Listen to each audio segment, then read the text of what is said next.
Sim.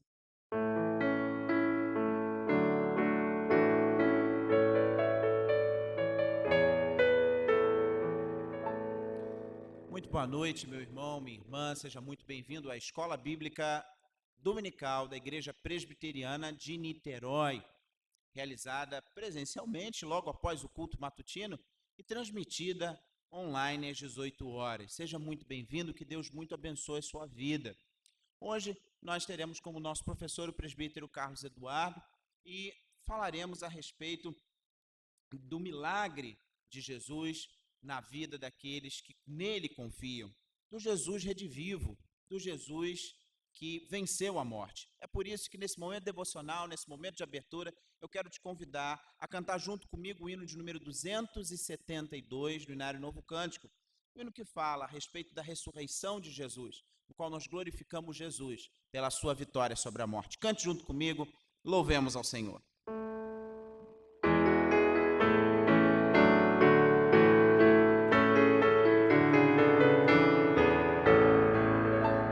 Cristo já ressuscitou, aleluia, sobre a morte triunfou, aleluia, tudo consumado está, aleluia, salvação de graça dá,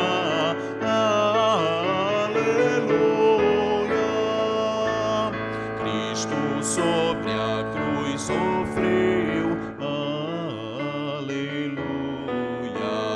e por nós ali morreu, aleluia, mas agora vivo está, aleluia, para sempre reinará,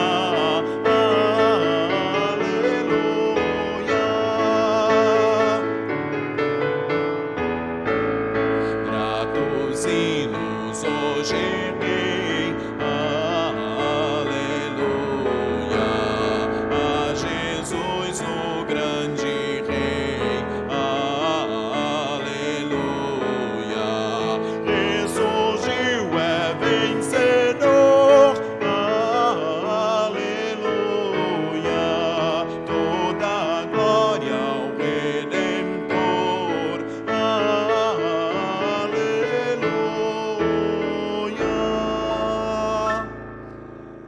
Senhor querido, nós queremos te louvar, te exaltar, te glorificar, te bendizer, porque o Senhor é o nosso Deus.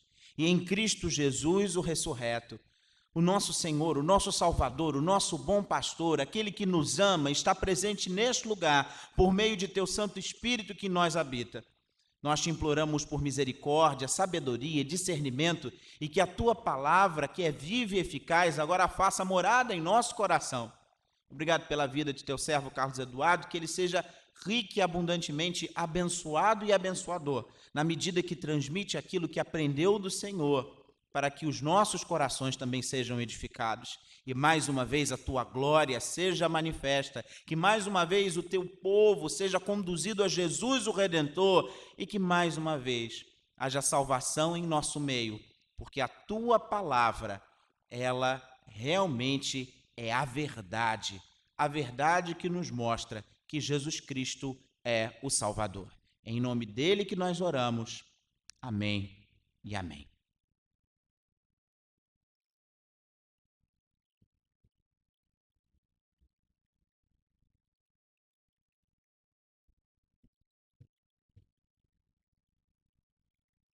Graça e paz, irmãos, da parte de Deus, nosso Senhor Jesus Cristo, amém? Irmãos, hoje nós continuamos, chegando à última lição referente aos encontros com Jesus, essa série que fizemos durante o mês de janeiro. E no primeiro domingo desse mês foi estudado o encontro com Nicodemos, a aula dada pelo seminarista Maicon. No segundo domingo foi o encontro com o leproso, a aula do seminarista Wellers. Já no terceiro domingo estudamos o encontro com Zaqueu, aula dada pelo seminarista Aristóteles. Na semana passada estudamos o encontro com a mulher samaritana. Essa aula também foi ministrada pelo seminarista João Pedro. E hoje nós falaremos sobre os encontros na casa de Lázaro, né? Então eu peço aos irmãos que abram suas Bíblias no Evangelho de João, capítulo 11.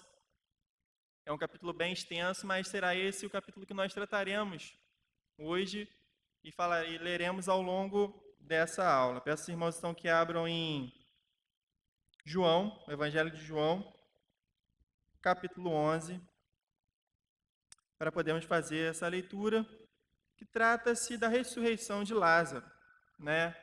O Evangelho de João, né? João ele separa, e esse é o sétimo e último milagre do livro de João, né? Que João relata aqui o milagre feito por Jesus, que é a ressurreição de Lázaro. E esse milagre ele vai ser o estopim que vai levar à morte de Jesus. Né? João destaca em seu livro pelo menos 7 milagres, como nós já falamos, e o primeiro deles está registrado no capítulo 2, que é quando Jesus transformou a água em vinho. Já no capítulo 4, João vai destacar o milagre de Jesus curando à distância o filho do oficial do rei. Já no capítulo 5, é registrado a cura de um paralítico. No capítulo 6, são registrados outros 2 milagres, sendo a multiplicação de 5 pães e 2 peixes e outro milagre que é Jesus andando por sobre as águas. No capítulo 9, temos o relato da cura de um cego de nascença. E no capítulo 11, que é o que estudaremos hoje, João relata a ressurreição de Lázaro, né? E João, ele escolhe esses milagres para registro, né? Porque ele queria mostrar quem é Jesus. Os dois historiadores dizem que João escreveu esse livro, né, esse evangelho, muito tempo depois que esses fatos aconteceram. Aproximadamente pelo fim da vida de João, né, por volta dos anos 80 ou 70 depois de Cristo, que daria aí mais ou menos 40 ou 50 anos depois do que esses fatos aconteceram. Mas João quer destacar esses 7 milagres em especial, né? Mas o que acontece é o seguinte, no final do livro de João, no capítulo 21, verso 25, está escrito o seguinte: há, porém, ainda muitas outras coisas que Jesus fez. Se todas elas fossem relatadas uma por uma, creio eu, que nem no mundo inteiro caberiam os livros que seriam escritos, né? Que ele usa uma hipérbole para mostrar que ele destacou alguns dos milagres feitos por Jesus dentre os muitos que ele realizou durante o seu período de ministério. Então, o objetivo desse evangelho é mostrar que Jesus é Deus, é apontar a divindade de Jesus, né? Ele pode manipular a natureza, ele pode suspender as leis que ele mesmo criou. Por isso, ele é o Deus, ele é o Cristo. E quando João destaca, por exemplo, né, o milagre que transformou a água em vinho, a multiplicação dos peixes, ele andar por sobre as águas, ele mostra, né, que ele está desafiando a gravidade, ele transforma um elemento no outro, ele multiplica os elementos. Quando ele relata a cura do filho do oficial do rei à distância, quando ele relata e registra a cura de um paralítico e a cura de um cego de nascença, João queria mostrar que somente Jesus seria capaz de tirar a humanidade da situação de doença e miséria que ela se encontrava. E agora, nesse caso específico que estudaremos hoje, quando ele relata a ressurreição de Lázaro, Jesus é apresentado como aquele que tem poder sobre a morte. Somente o Criador de todas as coisas poderia fazer isso. João queria deixar claro que Jesus de Nazaré é o Filho de Deus. E aí tem umas correlações que ele também quer mostrar ao longo, né, dos milagres com a obra de Cristo. Quando Jesus transforma a água em vinho, João quer mostrar que somente Jesus pode mudar a realidade. E por que não a realidade dessas pessoas, né? E por que não transformar as pessoas? Mudar as situações para melhor na vida dessas pessoas. Quando ele relata os milagres de cura à distância do filho do oficial do rei, da cura do paralítico, ele mostra o seu poder sobre os efeitos do pecado. Pois a doença é um resultado do pecado que entrou na raça humana, mas Jesus é poderoso para mudar isso. Quando ele correlaciona o milagre da multiplicação de 5 pães e 2 peixes, Jesus se apresenta como o pão da vida, aquele que pode satisfazer as necessidades mais profundas da raça humana. Já quando é relatado o milagre de Jesus andar por sobre as águas, ele mostra que ele pode acalmar as tempestades, ele pode andar sobre os nossos problemas e sobre os nossos inimigos. Ao ser relatado a cura de um cego de nascença, Jesus se apresenta como a luz da vida, aquele que trouxe o verdadeiro conhecimento de Deus. E no capítulo que estudaremos hoje, que é o capítulo 11, a ressurreição de Lázaro, ele se apresenta como sendo a ressurreição e a vida, a vitória e o triunfo final sobre o efeito do pecado. João ele quer mostrar aqui nesse texto que o principal objetivo aqui é mostrar a glória de Deus na pessoa de seu Filho Jesus Cristo. Esse o Evangelho ele foi escrito para que pudéssemos ler e crer que Jesus Cristo, era o Filho de Deus e Salvador do mundo. Então, como podemos ler aqui nos versículos de 1 a 4 de João, capítulo 11. Farei a leitura e os irmãos acompanhem atentamente esses 4 primeiros versículos. Estava enfermo Lázaro de Betânia, da aldeia de Maria e de sua irmã Marta. Esta Maria, cujo irmão Lázaro estava enfermo, era a mesma que ungiu com bálsamo o Senhor e lhe enxugou os pés com os seus cabelos. Mandaram, pois, as irmãs de Lázaro dizer a Jesus: Senhor, está enfermo aquele a quem amas. Ao receber a notícia, disse Jesus: esta enfermidade não é para a morte, e sim para a glória de Deus, a fim de que o Filho de Deus seja por ela glorificado. Então, como primeiro ponto que a gente quer destacar aqui nessa manhã, que nós estamos fazendo a gravação para transmitir aos irmãos à noite, na escola dominical, é que Deus mostrou a sua glória permitindo a doença de Lázaro. Então, aqui nós vemos a permissão de Deus sobre uma doença num amigo de seu filho Jesus. O alvo de Deus aqui é permitir a doença de Lázaro para mostrar a sua glória. No versículo 1, para entendermos melhor aqui todo o contexto que está acontecendo, é escrito o seguinte: estava enfermo Lázaro de Betânia. Como existiam 2 Betânias, então João ele vai explicar ainda mais. Ele vai entrar aqui, olha, da aldeia de Maria e de sua irmã Marta. Essa Betânia que o João se referia ficava a 3,5 km aproximadamente de distância de Jerusalém. Isso está registrado lá no versículo 18 do próprio capítulo 11, que vai falar que Betânia estava aproximadamente 15 estádios de Jerusalém. E João explica que era da aldeia de Maria e de sua irmã Marta. Como se tratavam de 3 irmãos, Lázaro, Maria e Marta, João faz menção a Maria, que ungiu com bálsamo os pés do Senhor e enxugou os seus pés com os cabelos. Ela estava preparando ali, naquele episódio, Jesus para a sua morte. E tal fato seria propagado para o mundo inteiro. Esse episódio, por mais que fosse relatado no capítulo seguinte, se os irmãos lerem João capítulo 12, aí sim que vai falar desse episódio em que Maria unge com bálsamo o Senhor, que está escrito no versículo 2 do capítulo 11.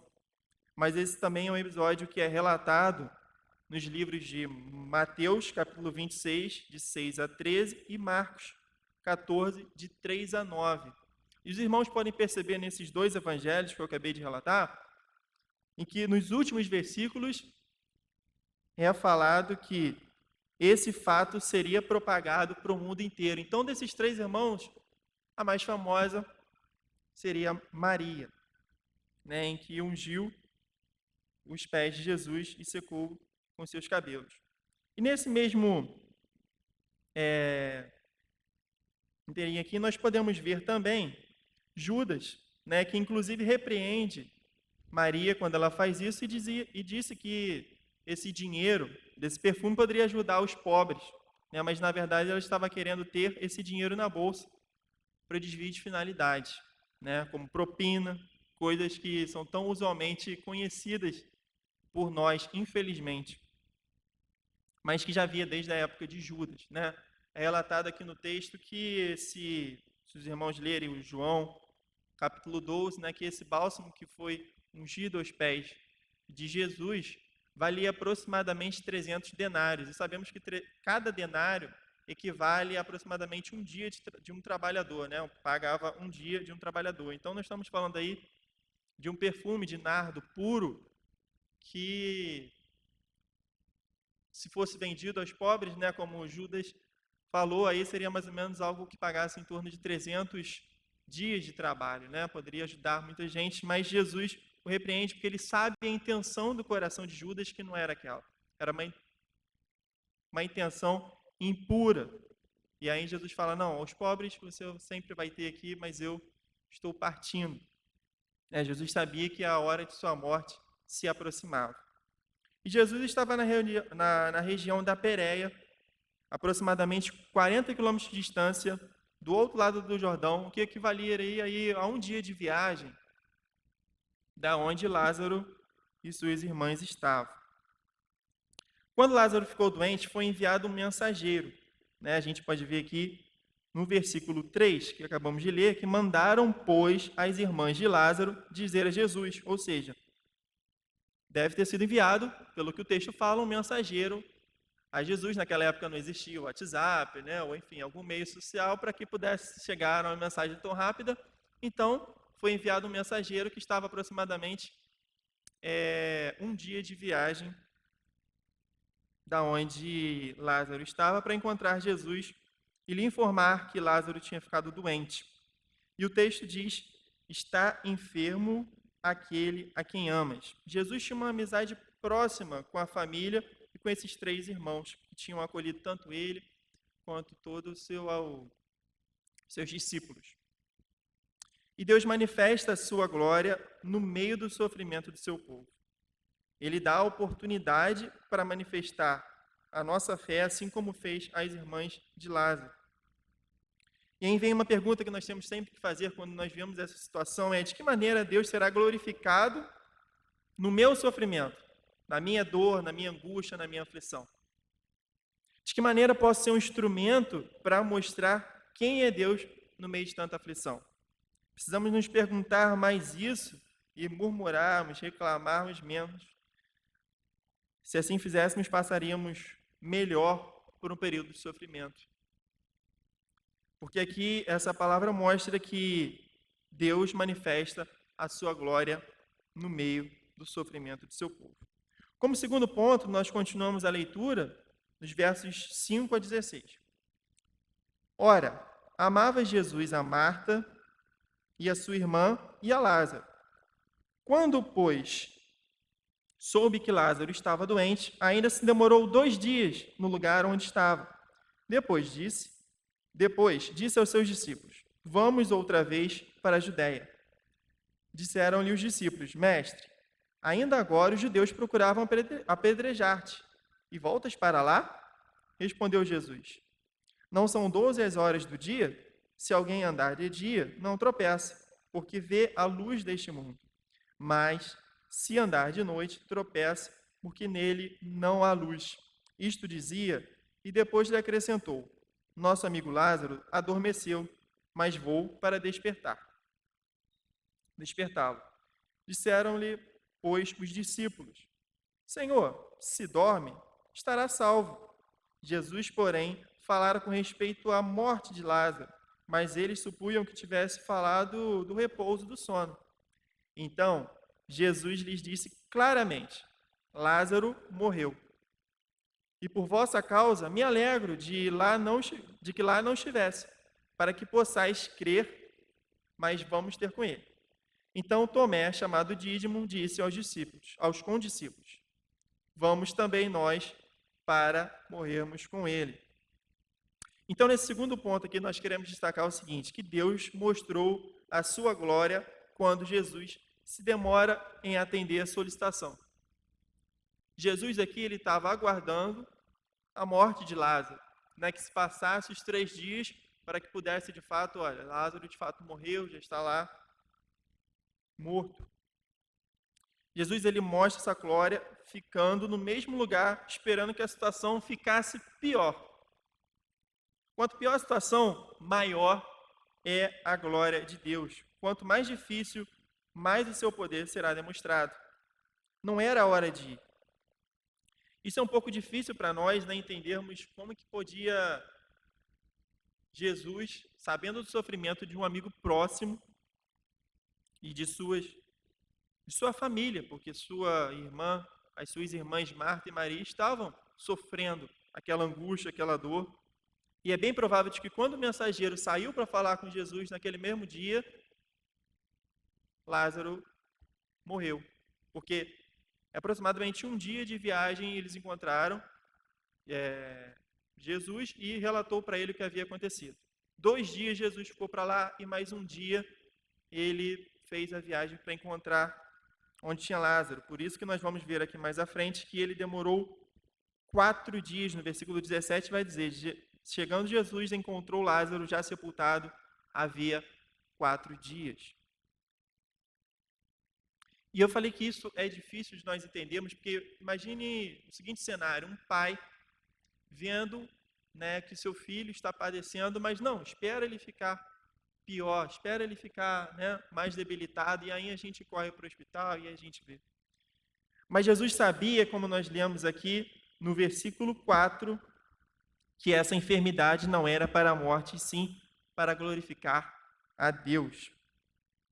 No versículo 7, se nós lermos novamente, vai estar escrito o seguinte: depois disse aos seus discípulos: vamos outra vez para a Judéia. Né? E só voltando um pouquinho, Jesus ele queria testar essa intensidade e maturidade da nossa fé. Quando ele fala assim, não, aguardo, tem que aguardar. Às vezes nem tudo vem quando a gente faz alguma solicitação a Jesus, mas naquele momento é um momento de preparo, é um momento em que ele está vendo se de fato temos condições de amadurecermos a nossa fé. E dando prosseguimento, como a gente já acabou de ler, no versículo 7, os discípulos perguntam ao Senhor Jesus: vamos outra vez para a Judéia? Não, perdão, meus irmãos. Já é aqui Jesus dizendo aos discípulos: vamos outra vez para a Judéia. E aí, por isso que Tomé, né, ele fica até no versículo 16, ele falou assim, olha, então nós vamos para morrer com ele. Porque Jesus e seus discípulos sabiam que eles tinham saído de Jerusalém, né? E Betânia ficava muito próxima, a 3,5 km de Jerusalém. E Jesus tinha saído há poucos dias de lá, de Jerusalém, e ele estava para ser morto, porque ele tinha declarado ser o próprio Deus, né? Isso era considerado uma blasfêmia entre os judeus. Então Jesus estava em perseguição, e os seus discípulos sabiam que se ele voltasse para lá, era muito provável que ele não saísse vivo, né? Que se fosse perseguido até a morte, o que foi o que aconteceu.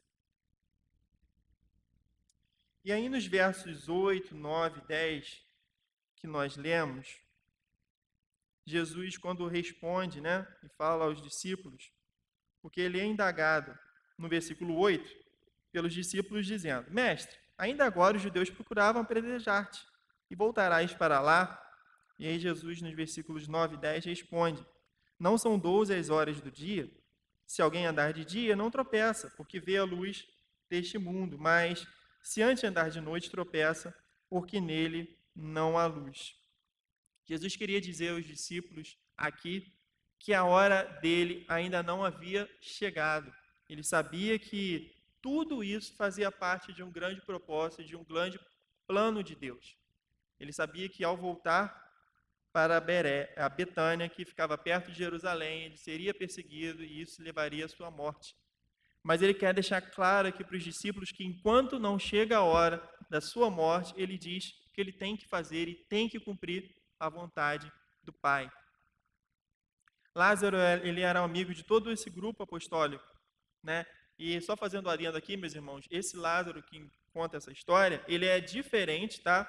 Do escrito em Lucas, no versículo 16, Lucas capítulo 16, verso 20, né, que fala da parábola do homem rico e o mendigo. Se continuarmos lendo aqui os versículos de número 15 de João, capítulo 11, vemos: E por vossa causa me alegro de que lá não estivessem, para que possais crer, mas vamos ter com ele. Jesus estava feliz por poder ter demorado para chegar lá. Porque se ele tivesse ido anteriormente, ele só teria feito uma cura. Mas agora, ele faria uma ressurreição. E ao fazer isso, seus discípulos creriam nele, e isso alegrava Jesus. E ele saberia que não só os seus discípulos creriam nele, mas toda a multidão que estava ao redor, que nós vamos ver mais à frente, vai crer em Jesus. Claro que nem todos, né? Tem uma parte que não vai crer, e isso que vai levá-lo a ser perseguido. Como terceiro ponto, Cristo revela a sua glória conforme a fé de Marta é aumentada. Nós podemos ver isso entre os versículos 17 a 27. Vamos ler. Chegando Jesus, encontrou Lázaro, já sepultado havia 4 dias. Ora, Betânia estava a cerca de 15 estádios perto de Jerusalém. Muitos dentre os judeus tinham vindo ter com Marta e Maria, para as consolar a respeito do seu irmão. Marta, quando soube que vinha Jesus, saiu ao seu encontro. Maria, porém, ficou sentada em casa. Disse, pois, Marta a Jesus: Senhor, se estiveras aqui, não teria morrido meu irmão. Mas também sei que, mesmo agora, tudo quanto pedires a Deus, Deus te concederá. Declarou-lhe Jesus: Teu irmão há de ressurgir. Eu sei, replicou Marta, ele há de ressurgir na ressurreição do último dia. Disse-lhe Jesus: Eu sou a ressurreição e a vida. Quem crê em mim, ainda que morra, viverá. E todo o que vive e crê em mim, não morrerá eternamente. Creis isso? Sim, Senhor, respondeu ela. Eu tenho crido que tu és o Cristo, o Filho de Deus, que devia vir ao mundo. Muitos dentre os judeus tinham vindo ter com Marta e Maria para as consolar a respeito de seu irmão. É o que nos diz o versículo 19. Isso prova que a família, né, de Marta, Maria e Lázaro era uma família conhecida na sociedade e bem provável que eles eram bem financeiramente. Por que a gente consegue entender e ver isso? Primeiro, porque eles tinham dinheiro lá, eles enviaram um mensageiro para ter com Jesus. A Maria ela derramou um bálsamo que valeria mais do que 300 denários. E também porque nós vamos ver ainda mais à frente que Lázaro ele é sepultado numa gruta, né? E antigamente só os que tinham melhores condições era sepultado dessa maneira. O fato de ser uma família conhecida promoveria, né, e contribuiria para ter ainda mais testemunhas para o que estava por vir, que seria a ressurreição de Lázaro, né? Então, tudo isso aí fez com que o propósito maior de ser proclamada e glorificado Deus naquele lugar, né? Então, tudo isso revelava a glória de Deus, né? E a fé de Marta ela é aumentada nesse período. Marta, como diz o versículo 20 de João capítulo 11, diz: Marta, quando soube que vinha Jesus, saiu ao seu encontro. Maria, porém, ficou sentada. Nesse caso, nós podemos ver duas personalidades diferentes e duas maturidades espirituais diferentes. Marta e Maria, meus irmãos, são aquelas também que os irmãos já devem ter lido na passagem de Lucas, capítulo 10, de 38 ao 42. Aqueles irmãos que puderem voltarem um pouquinho as páginas de sua Bíblia para acompanhar a leitura em Lucas 10, 38 a 42, para a gente entender outro episódio que aconteceu com Marta e Maria. E diz assim a palavra do Senhor: Indo eles de caminho, entrou Jesus no povoado, e certa mulher chamada Marta hospedou-o na sua casa. Tinha ela uma irmã, chamada Maria, e esta quedava-se assentada aos pés do Senhor, a ouvir-lhe os ensinamentos. Marta agitava-se de um lado para o outro, ocupada com muitos serviços. Então se aproximou-se de Jesus e disse: Senhor, não te importas que minha irmã tenha deixado que eu fique a servir sozinha? Ordena-lhe, pois, que venha ajudar-me. Respondeu-lhe o Senhor: Marta, Marta, andas inquieta e te preocupas com muitas coisas. Entretanto, pouco é necessário, ou mesmo uma só coisa. Maria, pois, escolheu a boa parte, e esta não lhe será tirada. Tal fato mostrava que ambas tinham personalidades diferentes e maturidades espirituais diferentes. E às vezes nós nos pegamos muito nesse sentido, né? Muito preocupados com os afazeres do dia a dia, muito preocupados com a correria desse mundo e acabamos ficando como Marta, pensando que só essas coisas, o servir ao Senhor Jesus Cristo, é importante, mas o mais importante é estar aos pés de Cristo, é ler a sua palavra, é meditar, orar, estar aos pés de Jesus para saber os seus ensinamentos. E isso Jesus deixa claro aqui, olha, o mais importante tem que ser prioridade em nossas vidas. Às vezes nós nos pegamos fazendo um número grande de coisas, mas esquecemos do principal. Esquecemos daquilo que é mais importante em nossas vidas. E no versículo, voltando agora para o livro de João, capítulo 11, verso 21, disse, pois, Marta a Jesus: Senhor, se estiveras aqui, não teria morrido o meu irmão. E, igreja, esse aqui é um versículo em que Marta estava correta.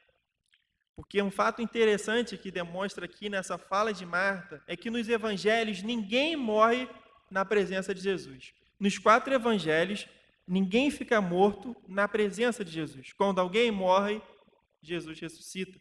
Porque seria impróprio que a morte se manifestasse na presença do príncipe Davi. Então Marta, ela sabia que Jesus era o Filho de Deus e somente ele poderia dar a vida caso ele estivesse ali. Mas Marta continua falando no versículo seguinte mas também sei que mesmo agora tudo quanto pedires a Deus, Deus te concederá. Marta manifesta confiança em Cristo.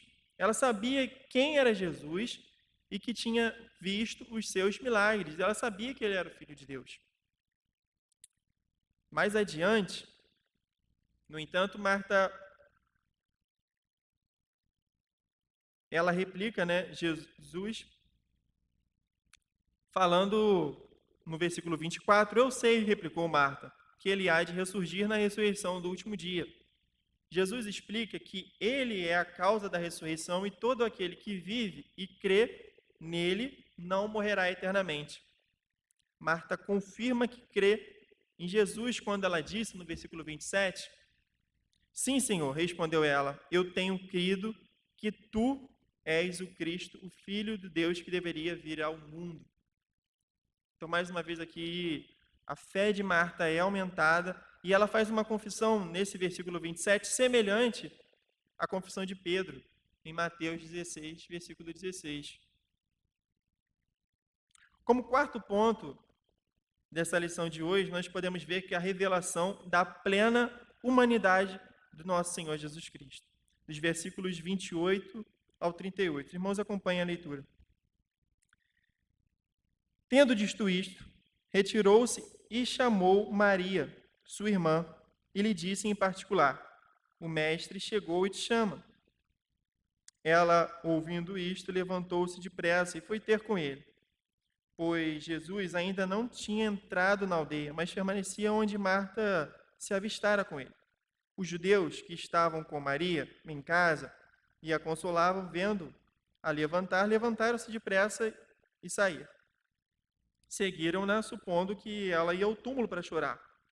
Quando Maria chegou ao lugar onde estava Jesus, ao vê-lo, lançou-se-lhe aos pés, dizendo: Senhor, se estiver aqui, meu irmão não teria morrido. Que é a mesma fala que Marta diz alguns versículos anteriores.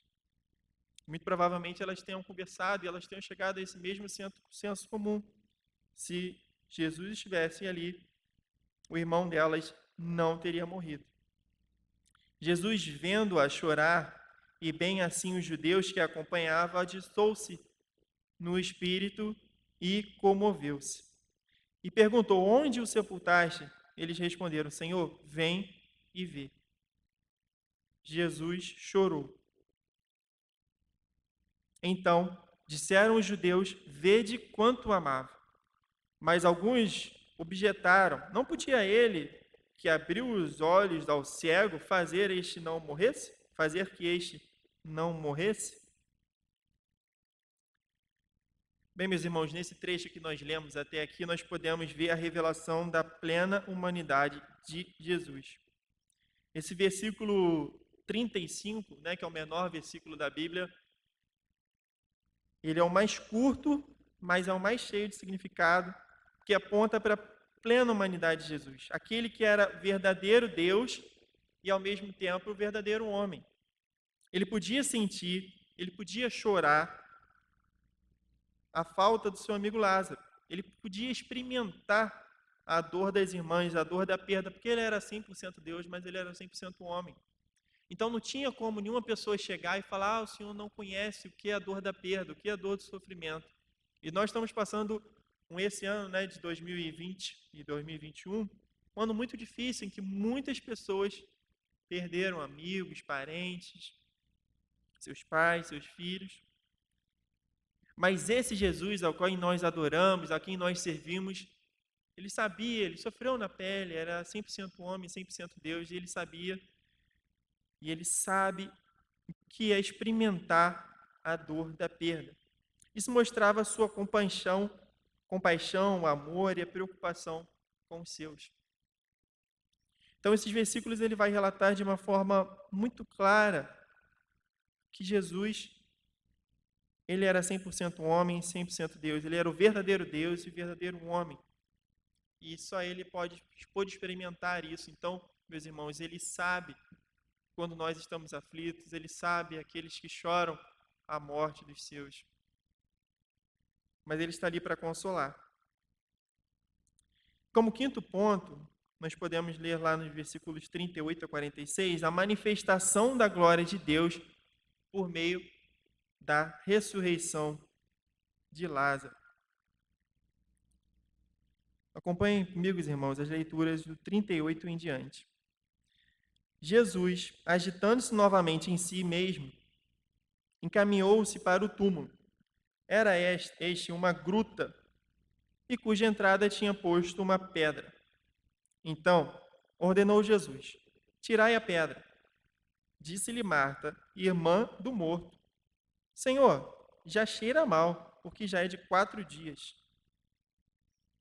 Respondeu-lhe Jesus: não te disse que, se creres, verás a glória de Deus? Tiraram então a pedra, e Jesus, levantando os olhos para o céu, disse: Pai, graças te dou porque me ouviste. Aliás, eu sabia que sempre me ouves, mas assim falei por causa da multidão presente, para que creiam que tu me enviaste. E tendo dito isto, clamou em alta voz: Lázaro, vem para fora. Saiu aquele que estivera morto, tendo os pés e as mãos ligadas com ataduras e o rosto envolto num lenço. Então lhes ordenou Jesus: desatai-o e deixai-o ir. Muitos, pois, dentre os judeus que tinham vindo visitar Maria, vendo o que fizera Jesus, creram nele. Outros, porém, foram ter com os fariseus e lhes contaram os feitos que Jesus realizara. Aqui no versículo 39, nós podemos ver essa manifestação da glória de Deus na ressurreição de Lázaro. que diz assim: Então ordenou Jesus: tirai a pedra. Disse-lhe Marta, irmã do morto: Senhor, já cheira mal, porque já é de 4 dias. Respondeu-lhe Jesus: Não te disse eu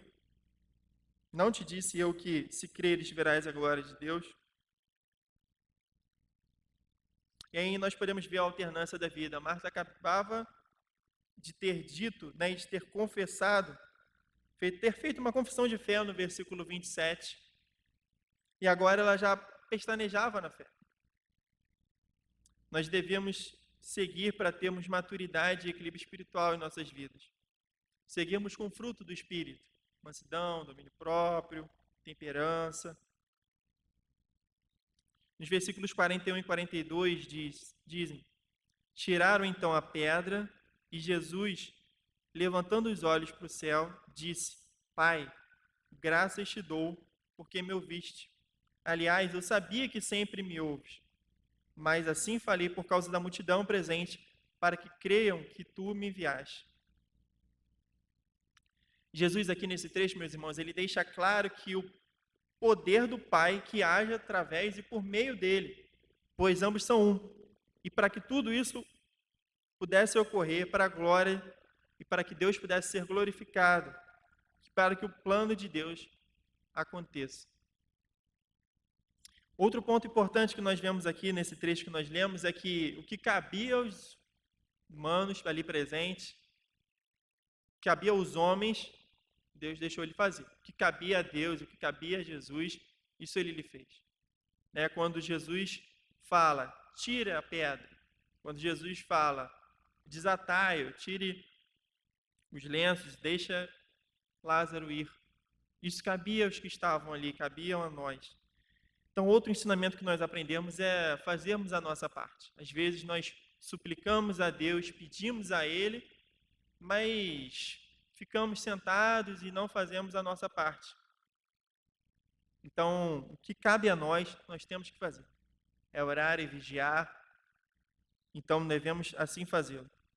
E como resultado de toda essa glória, nós mostramos no versículos 45 e 46. Muitos, pois, dentre os judeus que tinham vindo visitar Maria, vendo o que fizera Jesus, creram nele. Outros, porém, foram ter com os fariseus e lhes contaram os feitos que Jesus realizara. Como nos falamos aqui no início dessa lição, e agora já estamos chegando ao final, tudo tinha um propósito, e esse propósito é glorificar a Deus, né? Como diz lá o primeira pergunta do catecismo. Então, às vezes, nós não entendemos o que acontece, não entendemos qual o propósito de Deus no meio do sofrimento, por que Ele permite que passamos por sofrimentos, mas, através desse texto, através dessa palavra, nós vemos que Deus, Ele amadurece a nossa fé, Ele nos testa, no sentido de nos tornarmos cada vez mais dependentes dEle. E com isso nós somos cada vez mais fortalecidos espiritualmente. Muitos que estavam ali presentes, porque como nós falamos, a família de Lázaro era conhecida, então veio grande multidão, e a gente sabe que ficava perto de Jerusalém, então muitas pessoas de Jerusalém também foram ter com eles e viram esse milagre acontecer. Muitas pessoas creram e passaram a seguir Jesus, mas outros foram ter com os fariseus para contar-lhe o que havia feito, que Jesus havia feito. E daí em diante, se os irmãos continuarem lendo esse texto, já vai começar a ver o plano para tirar a vida de Jesus. Porém, Jesus sabia que ele tinha que cumprir o que o Pai havia lhe ordenado. E se ele tivesse que voltar lá e ser morto, como aconteceu, era isso que ele tinha que fazer. Então, há um propósito para todas as coisas. E chegando ao final, a gente tem algumas lições desse texto que nós lemos e que estudamos durante todo esse período aqui nessa noite. O primeiro deles é que Deus revela a sua glória mesmo em meio ao sofrimento humano. Deus, ele tira glória de onde a glória parece não existir. Ele revela quem ele é e onde menos parece que ele existe. Nossos problemas, angústias, dores, sofrimentos, há uma oportunidade de Deus revelar a sua glória para nós e para aqueles que nos cercam. Deus ele se manifesta também mesmo quando a nossa fé é imperfeita. Nós podemos ver aqui ao longo desse texto que os discípulos não entenderam por que Jesus demorou 2 dias. Os discípulos não entenderam que Lázaro havia morrido. Os discípulos não entenderam por que tinham que voltar para lá em face da morte. Eles sabiam que estavam sendo perseguidos, sabiam que Jesus estava sendo perseguido. Marta, ela creu, mas não entendeu. Aqui no final, e ela fala, olha, mestre, mas já está fedendo, já há 4 dias, o Senhor realmente vai querer que tire a pedra? E Jesus, Deus através de seu Filho Jesus, ele se manifesta mesmo quando nossa fé é imperfeita. E somos pecadores, somos falhos, somos seres imperfeitos. E não pode ser isso a grande desculpa, o grande, empecilho para nos deixarmos de nos aproximar com Deus. Uma terceira lição é que a morte e ressurreição de Lázaro revela que Jesus é plenamente Deus. Jesus é a revelação final e última de Deus. Jesus é a revelação perfeita de Deus. Jesus é plenamente homem e plenamente Deus. E por isso que ele é o único mediador entre Deus e os homens. Como quarta lição, é que tudo ocorre para a glória de Deus, e o seu sofrimento não quer dizer que ele não lhe ama, mas que ele fará com que todas as coisas que acontecem cooperem para o seu bem, mas acima de tudo para a glória dele, para a glória de Deus. Essa demora, ela tem vários objetivos. Deus está sondando o seu coração, nosso coração. E quando, de fato, nós confiamos em Deus, estamos dispostos a perseverar, Ele, de fato, cumpre o que Ele falou de maneira muito melhor do que pedimos ou pensamos, muito melhor do que Marta, do que Maria poderia imaginar. A nossa esperança, meus irmãos, é o Senhor Jesus e que tenhamos nele todo o nosso coração. E a pergunta que eu faço nessa noite é: você tem se encontrado com Jesus? Vamos orar? E assim terminamos essa reflexão e essa série de estudos, de encontros com Jesus. E que essa pergunta possa falar profundamente ao seu coração e que essa mensagem de hoje também fale ao seu coração. Você tem se encontrado com Jesus? Oremos. Deus Pai Todo-Poderoso, muito obrigado, Deus, por estarmos em Tua casa, louvando, Te servindo, adorando, ó Pai. Também, ó Deus, através da transmissão pela internet. Muito obrigado, Deus, por esse meio de comunicação que o Senhor dá a todos nós. Deus, que o Senhor possa falar profundamente no coração de cada pessoa, Pai, que está ouvindo e que ouviu, ó Pai, essa mensagem, e que esses ensinamentos possam calar profundamente nos nossos corações e que possamos, ó Deus, cada dia mais desejarmos nos encontrarmos contigo, ó Pai. Cada dia mais nos deitarmos aos seus pés e escutarmos os seus ensinamentos através da palavra de Deus. Que possamos ter essa proximidade, ó Pai, de, através das súplicas e orações, colocar aos seus pés, Senhor, tudo aquilo que precisamos, todas as nossas angústias, nossos sofrimentos, e sabermos aguardar, porque o Senhor tem um plano para tudo, e o principal de tudo é que o Senhor será glorificado por meio de nossas vidas e por meio daquilo que o Senhor tem de fazer. Muito obrigado, Senhor, porque temos sido fortalecidos a cada dia por meio da sua palavra. Que o Senhor nos ajude a amadurecermos, espiritualmente falando, para que possamos entender de forma clara tudo aquilo que o Senhor tem para falar aos nossos corações. Isso tudo que eu lhe peço, Deus, e lhe agradeço, no nome santo e bendito de Jesus. Amém.